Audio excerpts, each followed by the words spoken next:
Welcome to the Forbidden History Podcast. This program is presented solely for educational and entertainment purposes. It contains mature adult themes. Listener discretion is advised. In 1692, the small Puritan village of Salem, Massachusetts, was at the center of one of history's deadliest witch hunts. It was just an utterly tragic case of mass hysteria. Nobody was safe. Once you were accused, it was a domino effect. You would accuse someone else, try to deflect the attention from you to some other poor soul. It was absolute pandemonium. As a result of the unjust execution of 20 innocent men and women during the Salem Witch Trials, some people believe that Salem remains cursed today. Salem, without a doubt, is the most haunted location in the country. The land is stained with blood. Yet, despite its past, Salem now prides itself on being the capital of modern American witchcraft. I call unto and invite to this sacred space the spirits of those who were accused in 1692. I mean, there's no doubt a terrible wrong was done on all of the accused. They were all innocent of everything. It's haunted America for the best part of 300 years.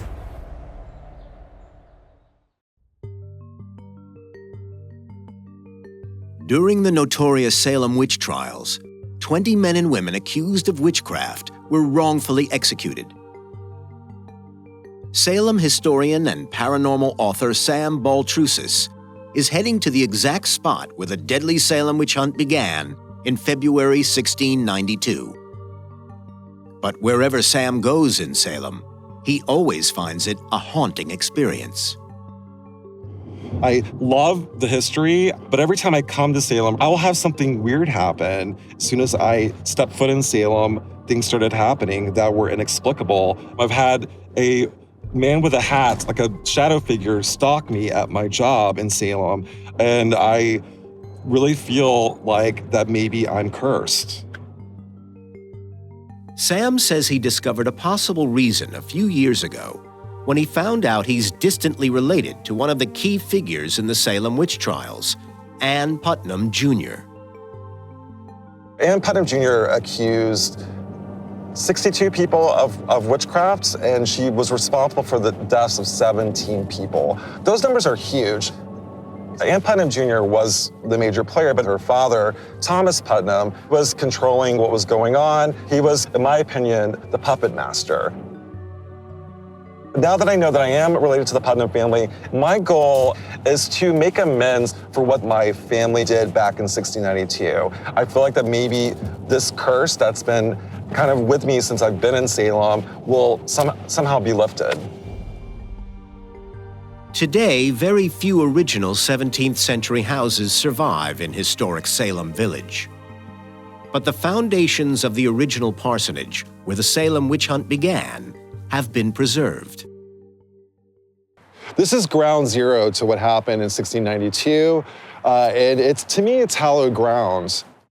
Living here in Salem's parsonage in 1692 were Reverend Samuel Parris and his wife, their 9-year-old daughter Betty, and her 11-year-old cousin Abigail, and the family slave Tituba. All right, 1681, the Salem Village inhabitants built a home for their minister at the site. It was in this house in 1692 that stories of witchcraft nurtured the village witchcraft hysteria and resulted in the deaths of 23 persons. Now, it's interesting that they say 23 persons is the fact that there were 20 people that were executed, but there were also 3 people that died in prison as well. But the impact of the witch trials reached hundreds of people. The families were destroyed. There were people that were accused of witchcraft, never the same again. So 23 is a modest number compared to the hundreds of people that were affected by the witch trials. The tragic trail of events that soon snowballed uncontrollably into the deadly Salem witch hunt began when the children of the Reverend's house started to act strangely one day in February 1692. When Reverend Parris's daughter Betty and her cousin Abigail began to kick off, essentially. You could say they were hysterical, but it was more than that. They were barking, they were contorting their bodies in ways that people thought were impossible. They were crawling like animals under the furniture. They were foaming at the mouth. Obviously something was very, very wrong. So they called in the doctor. The doctor examines them physically and comes to the conclusion that there's nothing obviously physically amiss. And so he makes the dramatic proclamation that they're bewitched. When the girls were later questioned, they said that the family slave Tituba, who was believed to have been an indigenous South American woman, had taught them various strange and superstitious practices. In this Puritan world, Tituba's indigenous customs are viewed as being demonic, obviously of witchcraft in origin, but she was just different. So she was targeted first and accused of practices that were obviously witchcraft, but just normal and indigenous to her culture. As a highly religious community, Puritans were extremely afraid of witchcraft and believed that the devil was always trying to tempt the God-fearing from the path of righteousness. You cannot underestimate how conservative and how strict the culture was in this village and all around New England. Dancing was not allowed, fun was not allowed, not a lot of sex was allowed, Christmas was banned. If you varied from the norm one little bit, then people would start to think that you're different, but not a good kind of different, a bad kind of different. The work of the devil, why can't you be like the rest of them? In this kind of community, the indigenous slave Tituba stuck out like a sore thumb, and she very soon admitted that she was indeed in league with the devil to bewitch the girls. Tituba confesses almost immediately to witchcraft. Why? Was she a witch? Almost certainly not. But she confessed and began to tell a very elaborate story about consorting with the devil in very intimate terms. Now, counterintuitively, that probably saved her life. None of the people who confessed to practicing witchcraft in the Salem Witch Trials were killed. Those accused who claimed innocence, all hung.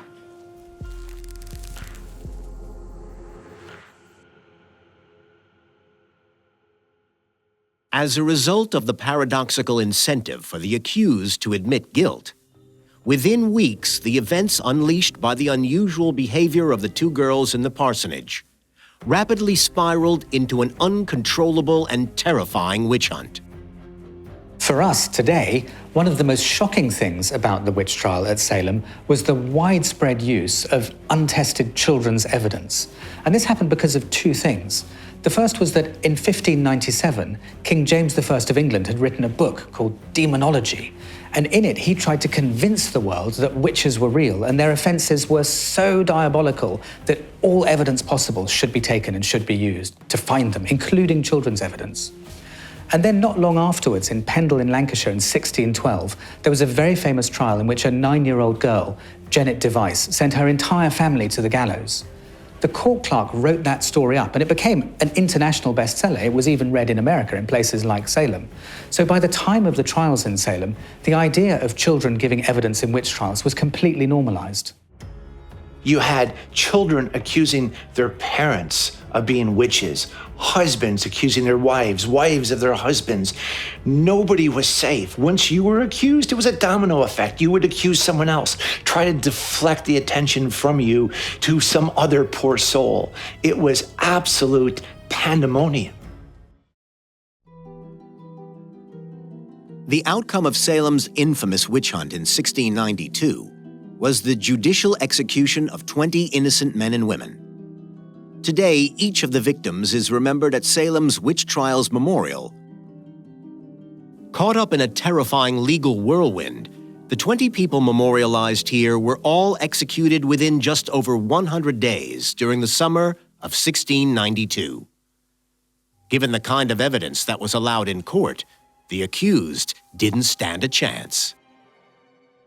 A lot of the accusations were ridiculous. If you read some of them, there was a ghost pig. This ghost pig had the face of Alice Parker on it and chased this man, John Westgate, down the streets of Salem in 1692. And that was used to accuse and execute an innocent woman of witchcraft. The Salem Witch Trials were a classic expression of what happens when a group succumbs to mass hysteria and things get out of their control. It's important to remember that colonial Salem was essentially medieval England. These immigrants brought with them superstitious folk beliefs that would make it very easy for witches to feel really, genuinely frightening. The admission of so-called spectral evidence followed English legal precedent, set at an earlier witch trial at Bury St. Edmunds in England in the 1660s. People could testify to being attacked by a witch in spirit form, even though their specter was obviously invisible to anyone else. Not only that, these unsupported accusations could be made by children, too. The Salem Witch Trial court, with hysterical people, the court sitting day after day, new accusations coming out regularly against more people, the net widening, and everybody being convicted. No real ability to present a defense, and no real sense that anybody wanted to listen to your defense must have been utterly terrifying. Bridget Bishop was the first woman to be executed. She was portrayed as this loose woman who would wear lacy garb and red clothing, but the red was a signal or sign of wealth. And that's why the town did not like her. Bridget would get these beautiful dresses made by local townspeople and kind of mysteriously lose her purse while they were asking for the money. So if anything, she was guilty of penny pinching, but that doesn't make you a witch. In Salem's court, however, 5 young girls, including Sam Baltrusis' distant relative, 12-year-old Ann Putnam Jr., testified that Bridget Bishop had bewitched them. After various adults also said they had been tormented by her specter, Bridget was found guilty and hanged on June 10, 1692.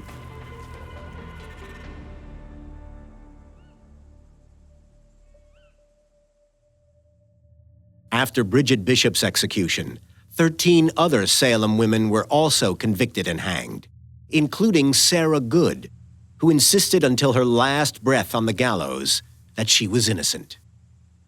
According to legend, she cursed one of the reverends who were responsible for the witch trials. She said, if I'm a witch, then you're a wizard, and may God give you blood to drink. Well, guess what? The guy had a brain aneurysm and ended up choking on his own blood. As well as the 14 women hanged in Salem for being witches, 6 men were also put to death. Remarkably, one was a previous reverend of Salem Village, George Burroughs.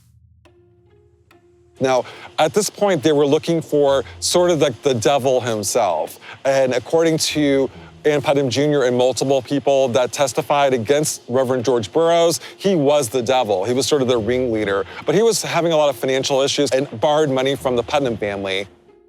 On the surface, the Salem trials were just about allegations of witchcraft.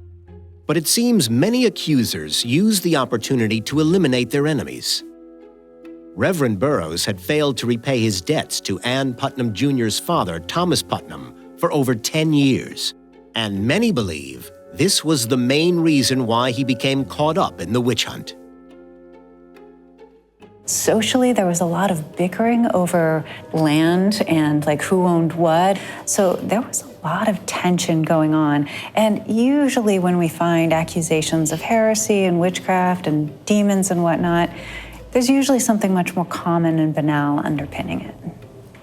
If someone wanted your land, if somebody wanted your property, if they didn't like you, then the easiest way of getting rid of you is to point the fickle finger of fate and call you a witch.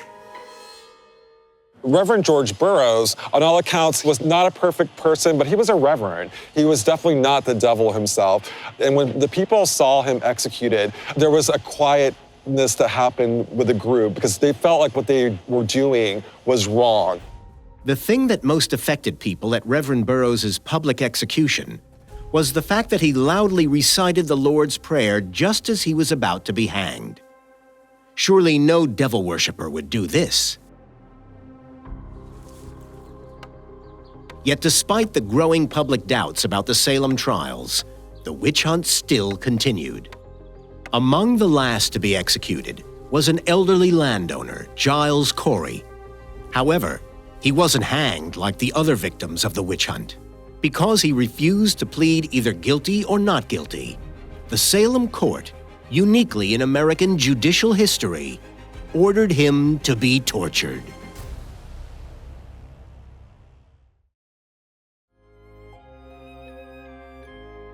The story of Giles Corey is really interesting and very tragic.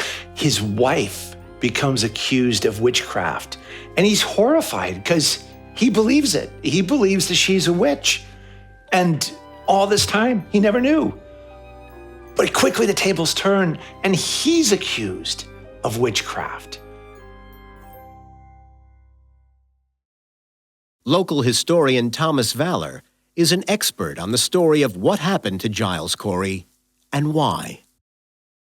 In the beginning, Giles, he was a big fan of the witch trials. He loved going, he loved checking them out. Like, it was fun for people back then.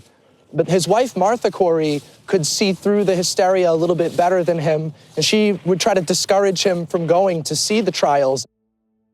But Giles Corey's views about the witch trials quickly changed once he and his wife got caught up in the witch hunt themselves.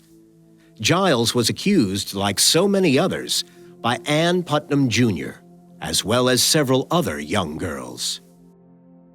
And you can see during his trial, the accusers, the way that they spoke, it was a way of like tugging on people's heartstrings. It was really dramatic. I saw an apparition of Giles Corey come and afflict me. He did afflict and torture me most grievously, several times. And I verily believe in my heart that Giles Corey is a dreadful wizard. When Giles Corey was questioned in court about the accusations of witchcraft, he used an unusual legal tactic, refusing to plead either guilty or not guilty.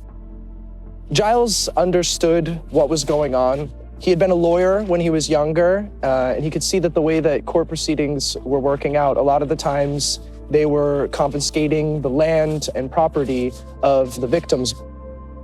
He knew that they were coming for him too, because he had a lot of land. In those days, if you remained mute, even if you were found guilty, your property would not go to the crown. So he remained mute so that his family could get his property, his land, his money. But the accused had no legal right to silence in 1692. So the Salem court sentenced Giles Corey to be tortured in order to force him to plead. No one knows exactly where Giles Corey was pressed to death, but generally speaking, it was outside of the witch dungeon. So a lot of the local historians like to go on the theory that it was in this back corner here of Howard Street Cemetery.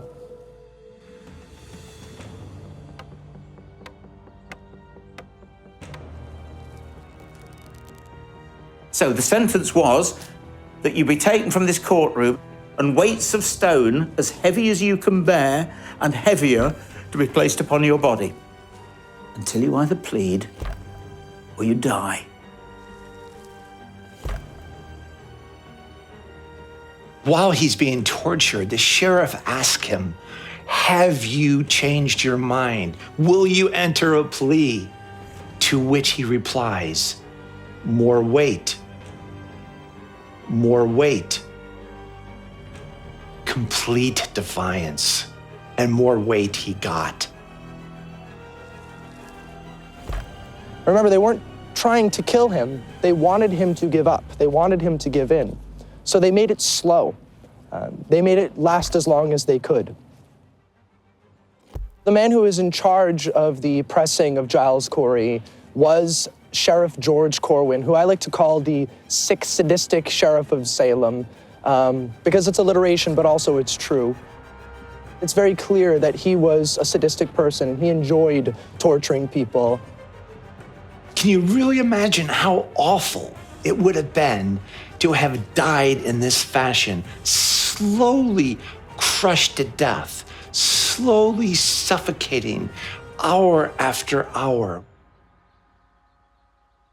So after 2 days of this torture, Giles Corey dies, but not before issuing a curse on the sheriff and the village. He said, "I curse you all, and Salem too."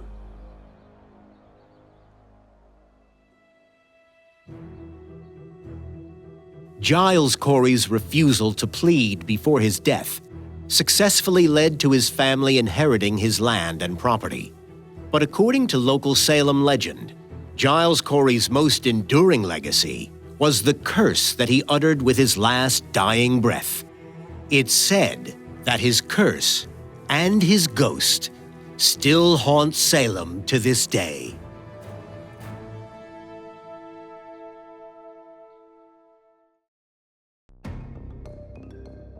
During the notorious Salem Witch Trials of 1692, 20 innocent people were executed. One of the last victims of the witch hunt was landowner Giles Corey. Uniquely in American judicial history, he was tortured in order to force him to plead either guilty or not guilty. But to ensure his family inherited his property, Giles Corey refused to plead up until his last gasp.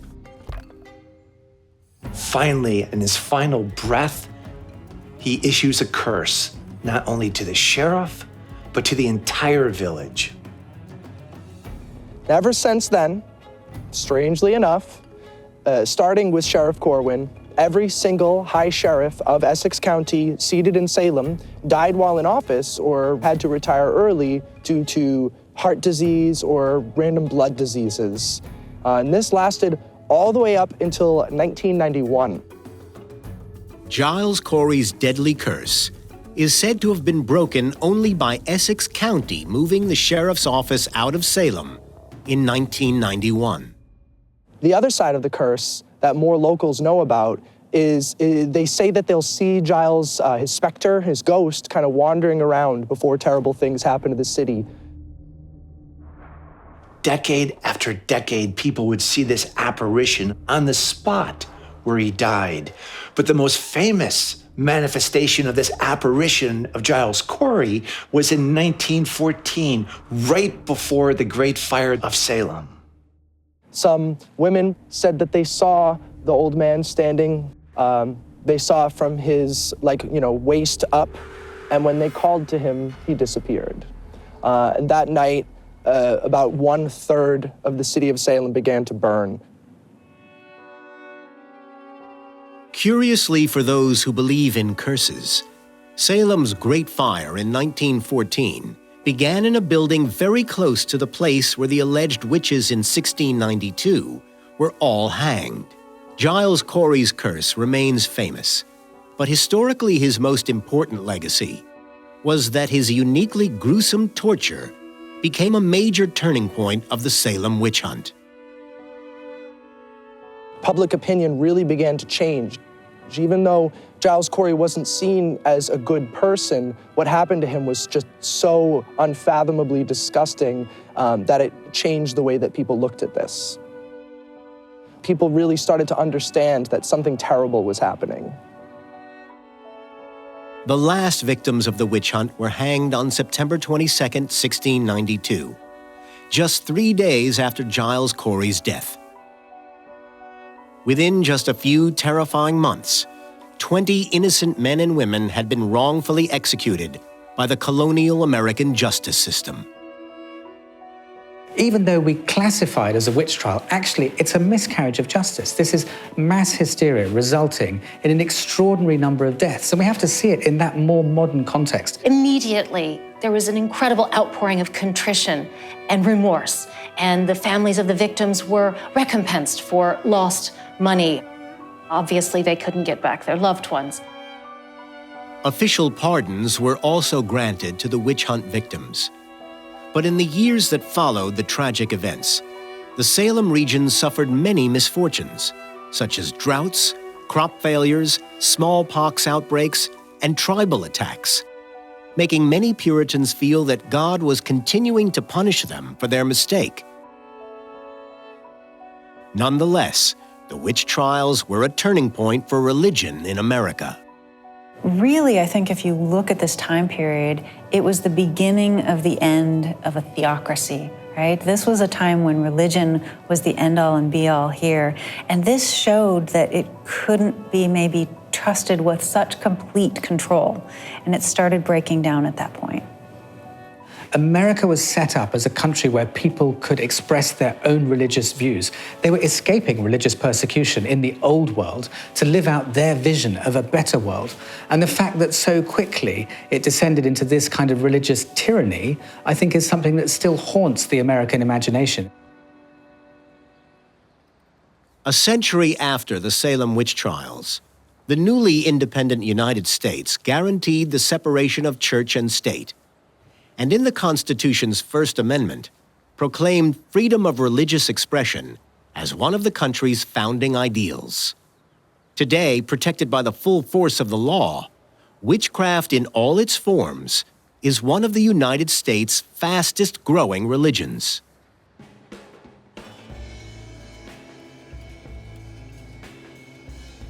Witchcraft for so long was the taboo thing, the absolutely forbidden thing that had to be rooted out at all costs. And yet now, society has come to understand and embrace and accept witchcraft. This would have been unimaginable to the people in Salem in the 1690s. And the thing that would probably have horrified them the most is that their history has become such a vibrant part of that growth story.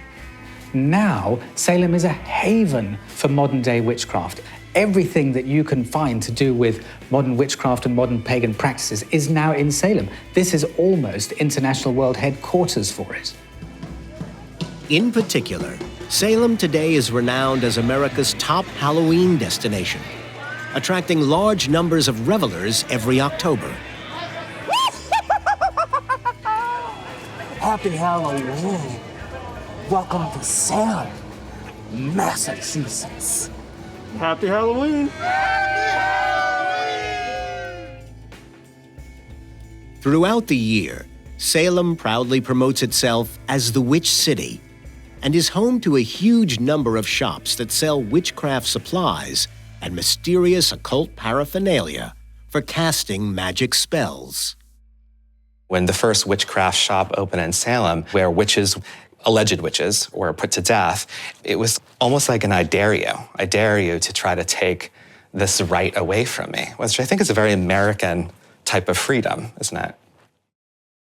Ironically, even those executed as witches in 1692 would certainly have been outraged by all the witchcraft going on in Salem today. I think the spirits of the accused from the Salem Witch Trials are still here. I also think it's important to note none of the actual accused in the Salem Witchcraft Trials were actually witches. So they probably don't look at us too fondly for practicing so out in the open here. Today, many witches and residents of Salem believe the spirits of those accused in 1692 remain, vengefully haunting the town as a result of their wrongful executions. Salem historian Sam Baltrusis feels particularly cursed because of his relation to Ann Putnam Jr., whose testimony sent so many victims to the gallows. Sam is looking to modern-day Salem witchcraft to lift the curse.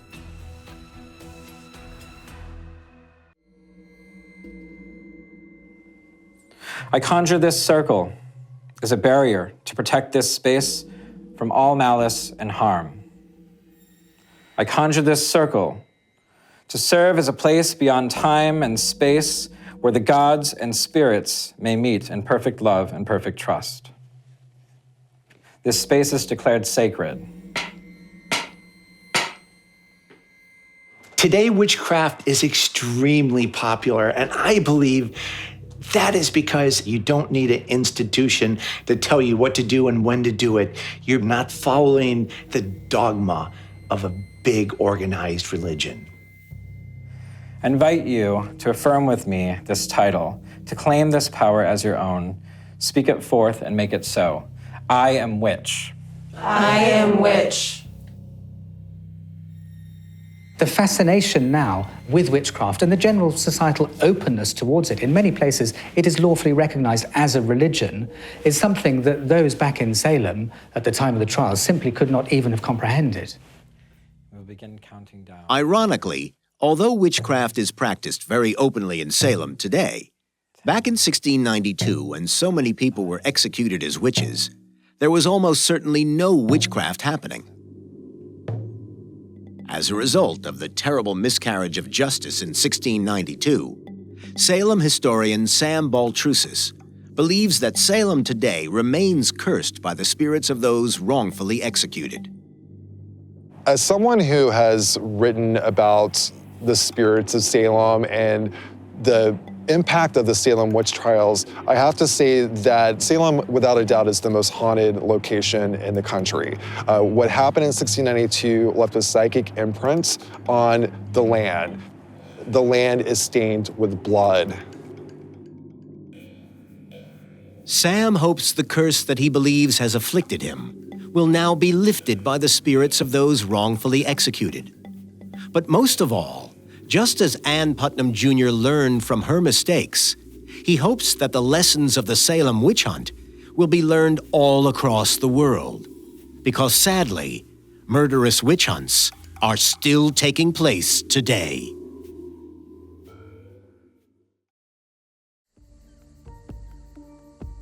During the notorious Salem witch trials in 1692, 20 innocent men and women were executed in one of history's deadliest witch hunts.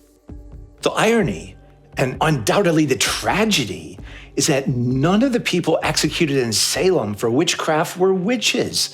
They were behaving just a little bit different from the norm, but that was enough to accuse them of witchcraft. 12-year-old Ann Putnam Jr. was one of the most prolific accusers, whose testimony helped convict 17 of the 20 accused witches who were executed. Among those she testified against were George Burroughs, the former Reverend of Salem Village, and Giles Corey, the only person in American judicial history to be tortured to death for refusing to plead. There is no doubt that a terrible, historic wrong was done to all the accused at Salem. It was just an utterly tragic case of mass hysteria, which just got completely out of hand. It's almost impossible to imagine the terror of being one of the accused at Salem. To know that you're not bewitching anybody, you're not possessed by the devil, you're just an ordinary person. And suddenly, all of your neighbors that you might have got on well with in previous times are there pointing the finger at you and saying, you're a witch, kill, kill, kill. For the modern United States, Salem's frenzied witch hunt back in 1692 has served as a stark warning of the dangers of religious tyranny.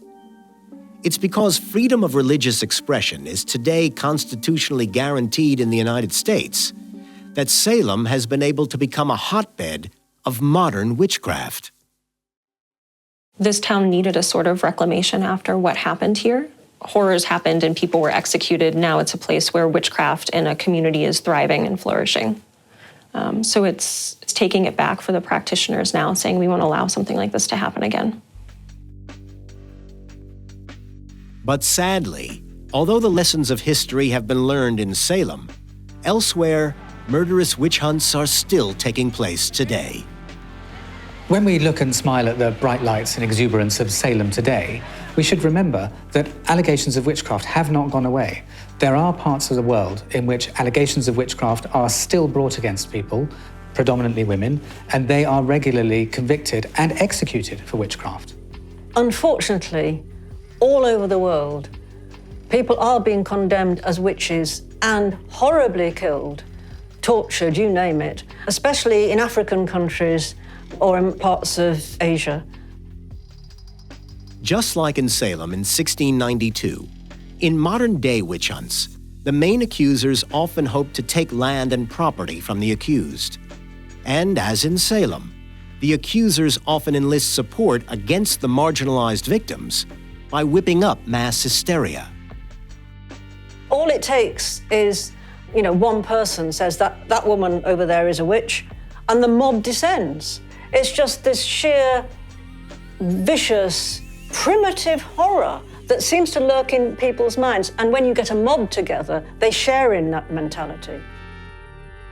21st century witch hunts around the world are a reminder that the lessons of history must continually be learned, or else history will be repeated. The Salem Witch Trials, the world's most notorious witch hunt, remains a tragic cautionary tale. I mean, there's no doubt a terrible wrong was done on all of the accused. They were all innocent of everything, other than they deviated slightly from what the Puritans thought at the time. It's haunted America for the best part of 300 years. Throughout the course of history, there have been many American miscarriages of justice, but perhaps none greater than the Salem Witch Trials. Given what happened back in 1692, it's surely one of history's greatest ironies that today, Salem has become the proud capital of modern American witchcraft. Even though there almost certainly weren't any witches at all in Salem in 1692, there are plenty now.